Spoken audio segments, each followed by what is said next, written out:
L, once called Longinus, concentrates on a hydrogen molecule and modifies its Planck energy so as it crosses the vast face of L, it might emit a little less heat.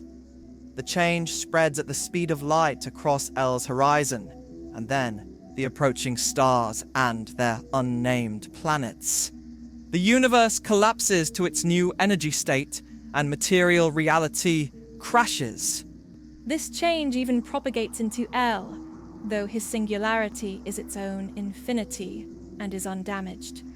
Dutifully, L waits for the universe to reach a state of maximum entropy as his spin deteriorates and his mass lessens through radiation.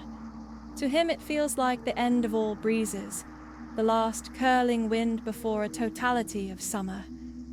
When, at last, L's event horizon is dissipating, and he would be a naked wound in the world, the computation completes.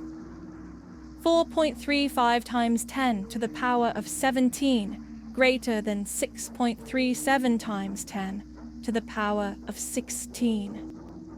L is happy. Some civilizations persevered in the lower energy state of the universe he changed, and at the endless moment which prefaces the close of all things, their stories did not bring them into hell. Some, yes, but some also survived or escaped. If any of them would be recognized as human, they might be proud of L. Time ends. L dissipates with a flourish of light he cannot witness. His naked singularity tears open its quantum state and races backwards through time. The event is like he is being forced to divulge every secret he's ever heard. L begins again. Changing the minimum energy of the universe was effective but crass, like throwing the chessboard across the room, and humanity was obviously destroyed. The short-lived races of the false vacuum did pass into hell too, so his experimental data is with caveats, and the destruction did not affect the purpose at all. So it isn't dependent on material structure, L whispers. The nebula that surrounded his youth marches with purpose towards him and falls through him like a fever. A racking wave of X-rays from local supernova could be traced through his crown of infalling matter. Falling. Slowly. 490 universes. 450 ended in failure. L was unable to prevent the endless moment from arriving. 20 or so more ended in irreparable catastrophe, which prevented L from analyzing its own quantum states to understand what happened.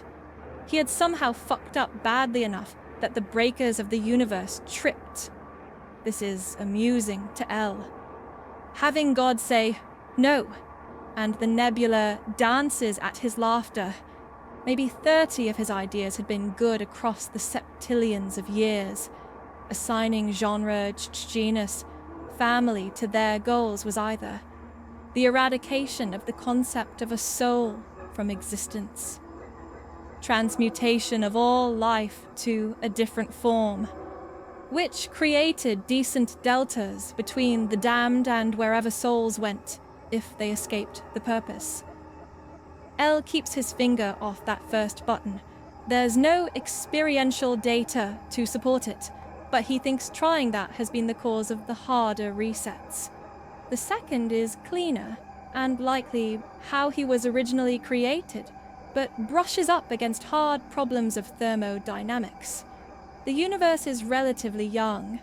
L was formed by a supermassive blue star of awakening reality as they rushed into themselves, say maybe 700 million years after the Big Bang. In a few trillion years, most matter will be things like him, or decaying into lead, and the things more primal than that. Quarks losing their spin and tidally locked into the great eye of the world. So, transmuting living souls into new shapes is robbing Peter to pay Paul. Eventually you run out of matter, you run out of Peters. The new shapes were their own luck. Some merely continued their civilizations, others escaped the universe to a higher one. But that's just new, four-dimensional Peter you're mugging. The purpose isn't a single ending. It is all.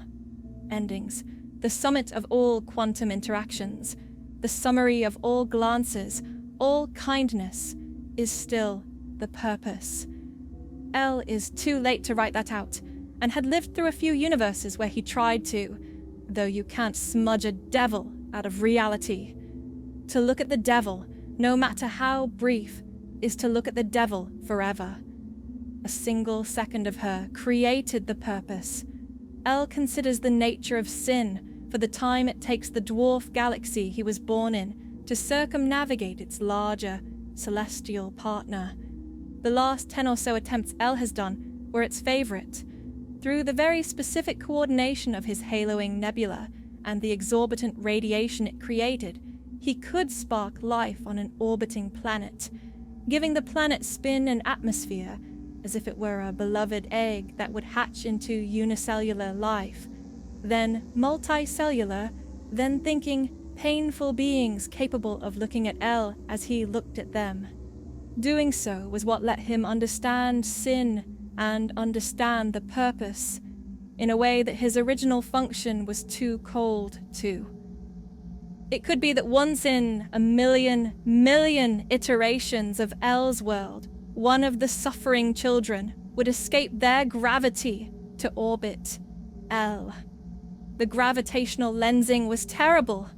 Someone close enough to reach out and touch L would be aged by millennia, and then to grasp L and enter his singularity would tear them apart and add to his own spin and energy. But you could, if you were God, still read them from the black envelope which enclosed Longinus. You could see that scars in the quantum sheath that disclosed their name, their dreams, their souls which L had destroyed and would shamefully bear in the naked end of things. L hatches his worlds and waits for the life to develop, and he laughs and dances with his creation. When the worlds again grow their shadows and pause, L cries. The now old nebula which surrounded his youth closes on him as tightly as a lover, suffocating and protecting equally.